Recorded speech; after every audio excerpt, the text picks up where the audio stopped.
When did your family first arrive here in Dice?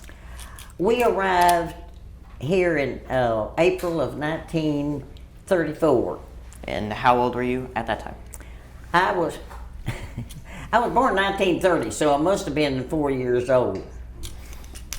Okay.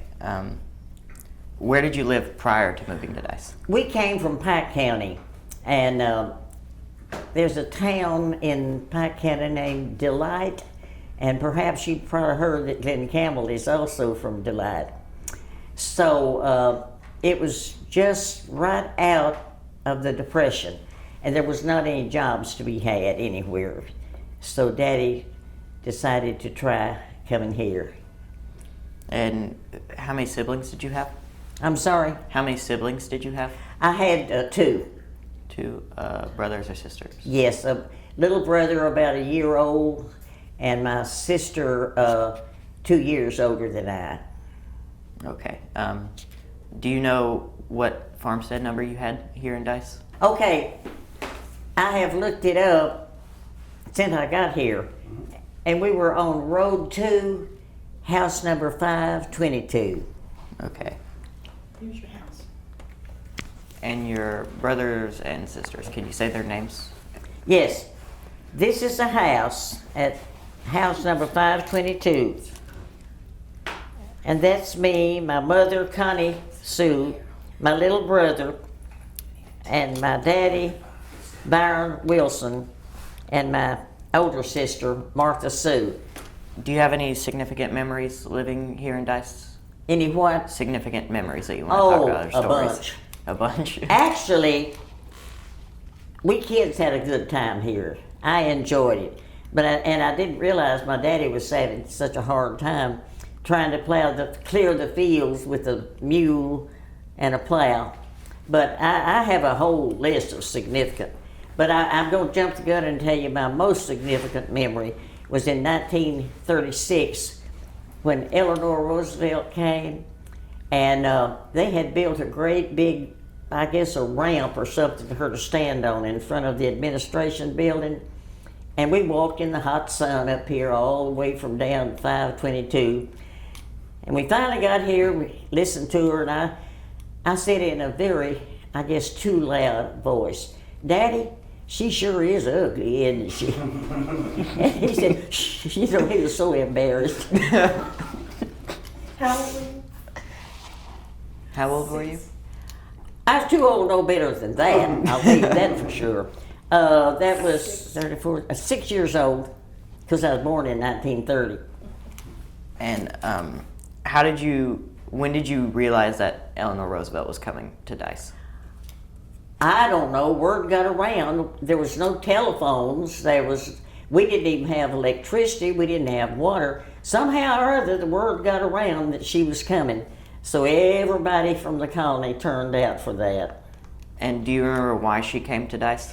Well, yeah, I think it was the dedication of, it was for the dedication of the project, because Mr. Dice was supposed to be here, the one that really got this thing going, and he was killed in a plane crash, I understand, just before she came. So I guess she came on behalf of Franklin Roosevelt. Did you have any friends that went as well? No, I tell you, there was always something going on.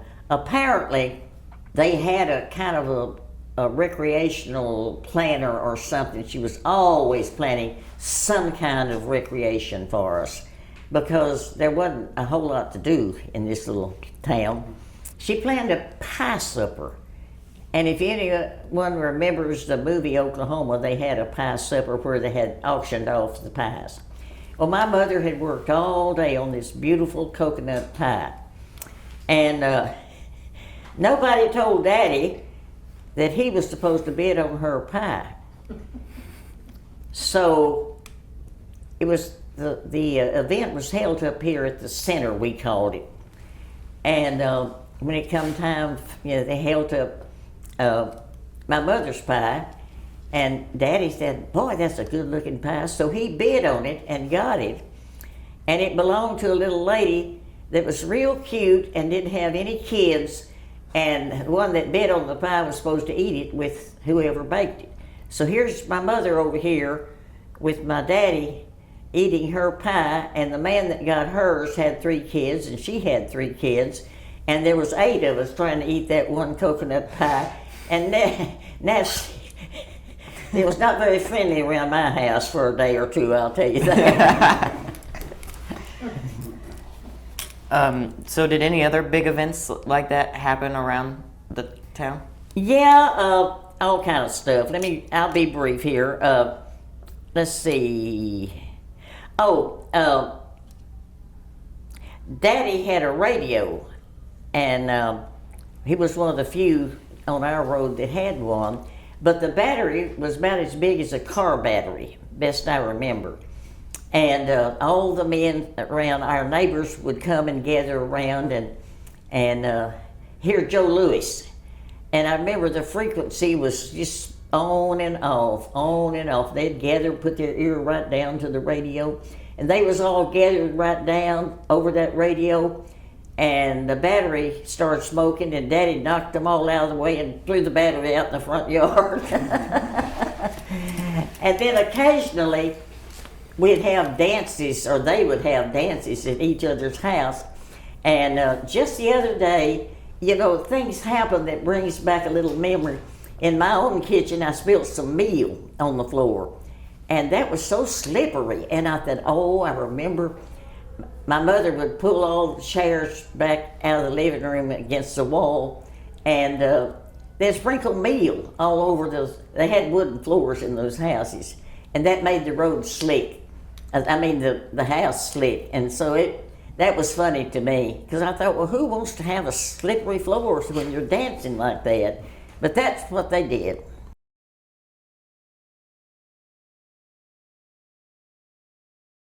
Since there weren't many things to do, what was your favorite to do through it? We would, you know, it's really kind of strange. We would sit on the front porch and sing. Everybody all over the colonies would sing, including, of course, the Cashies. And of course, they were the only ones that made it big, but we would sit on the front porch and everybody would sing. You could hear all over the colony people singing. So people were happy here. They really were. Do you remember anything about school when you were a kid? Oh, yeah. Now, elementary school we'd get on a bus and go over here somewhere. I don't know where it was. And my mother always thought we should have a very good lunch. And she had packed me a big lunch, and every day I had to take a pint of milk. And I don't like sweet milk, never did. But I would either pour it out or something, because I'd have to bring that jar home to prove to her that I drank the milk.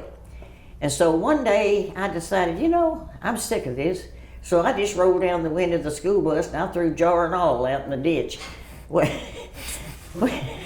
that was where I messed up. When I got back, my mother, where's my jar? Oh, I don't know where it's at. But that was the same little school where, since we didn't have electricity, they would put those little candles as clips on the branches of the Christmas tree, and actually light little candles, real live candles, all over that tree. It's a wonder it hadn't blown up the whole building.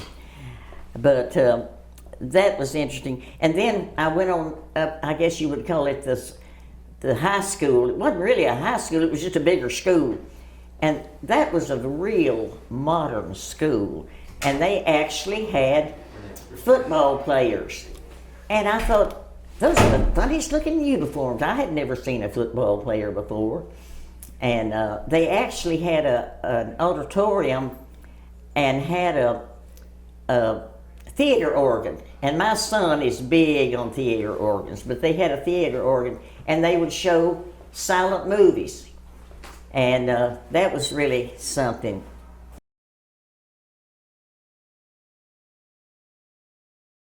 Where did you go after you left here? They had these great big buses, trucks with a tarp over the top of them, and they took us back down to Pike County and where we came from. And my daddy got a job with the WPA, and then he worked in a sawmill. We left here in 1938, so I must have been 8 years old. But you know, my memory, everything that happened here is just like it happened yesterday. And of course, we were in that flood too. Yeah. What year was the flood? It was 36, 37? Yes, 1937. Of course, like I said, there was not any electricity, and the big truck came around with these bullhorns, and they said, now when the water gets up to the porch, we're going to be back. We'll back and get you. And so, you know, we gathered what few things we could take with us, because it was a big truckload with a tarp over it. And before that, a day or two before, they knew that the flood was coming, and they told the people to bring any valuables that we had up here to the administration building. And my brother had quilted all winter long, and she had her pretty quilts. And brother quilts up here, and supposedly they plugged them in. Well, we got down after we got over our trip, you know, down home for the flood. We all took malaria, and we were gone about a month before we could come back. And first thing she did was run up here to the administration building to get her quilts, and they were all gone. And they offered her some big old scratchy army blankets. She said, I'm not having those things.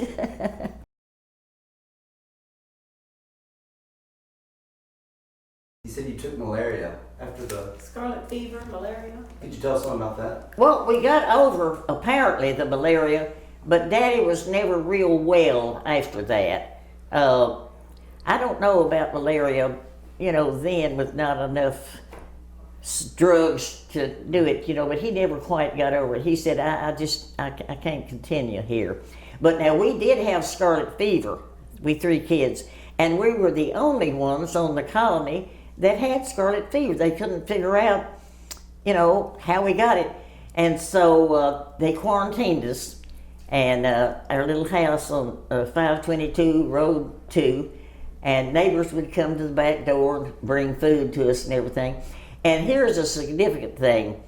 There was a Dr. Wilson that treated us. And he told my mother and dad, he said, I don't know if they're going to live or not. But the only thing I have to doctor them with is sulfathizone, a drug. And the pills were about the size of a quarter. I remember they were yellow. And my mother would have to mash them up and put them in a big old spoon. And we got over it. So years later, down at Arkansas, Southern Arkansas University, all 3 of my kids went down there. And Dr. Wilson was on the board of directors, and he was getting some kind of a special award or something. And I told Donna, my daughter, I said, well, look, what time will Dr. Wilson, I want to see him. And she told me what time he'd be there. So I talked to him, and I asked him if he remembered those 3 little kids that had that scarlet fever, and he said he did. So that was really interesting, and I'm not sure if I got a picture of him or not. He passed away a few years later. How did they quarantine you exactly? Did they just kind of tell you to stay in your house, or did they come? Yeah, they just said, you know, we don't want you out in public. I guess Dr. Wilson was the one that quarantined us. And I'm not sure if scarlet fever is contagious. I'm not sure if he should have quarantined us, but I guess that's the way the medicine goes. Yeah. How about here in the center? Like, what would you usually do while you were here? I can't remember us ever going to the movie. I guess we did, but I can't remember going to the movie. And we didn't come up here very much, except Daddy would always come to the little store to get his seed. Not his store, but whatever that little building was over there on the corner, he would come to get his, you know, seed and all that kind of stuff. And I'm trying to remember, you know, why we ever came actually to the administration, except they had a little hospital right next to it, and we'd have to come to the hospital every once in a while. But I want to tell when we were in school, this is an interesting little thing.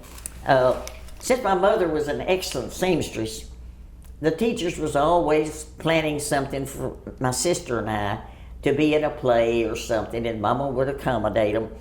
And there was a Christmas play one year, and I guess it was, I don't know where it was held, either at the administration building or the school, I don't remember. And those teachers were very innovative. They got a couple of big boxes, like a refrigerator box, put tissue paper all around, and my sister and I were supposed to stand there very, very still, like a couple of dolls, stand up in those boxes. Well, I forgot that I was a doll, and I was supposed to stand real still. And I was trying to see if my mother and daddy had made it, and I was looking all out in the audience, and my sister was over, she said, "You were supposed to stand still, you were supposed to be a doll," but that didn't matter to me. I wanted to make sure they got there. Do you have any memories of school that you'd like to tell us about? The main thing I can remember is that auditorium and the theater organ and the silent movies. And apparently, maybe during a special time of day, during a recreational period or something, for a little bit of money, like maybe a nickel, we could go over to the auditorium and watch a silent movie. And that's the only significant thing I remember about it. Oh, and there's one other thing I want to mention. There is a Tyronza River pretty close here somewhere. Mm-hmm. And I was reading the other day that Johnny Cash was baptized in that river, and so were my mother and daddy.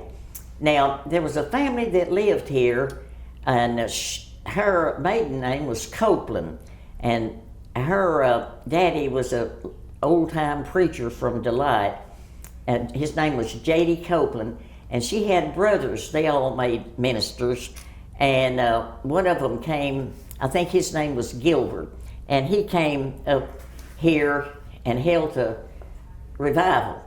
And that's when my mother and daddy, as a result of that revival, was baptized in the Tyronza River. And I noticed the other day that Johnny Cash was. It wasn't the same time, it was later on.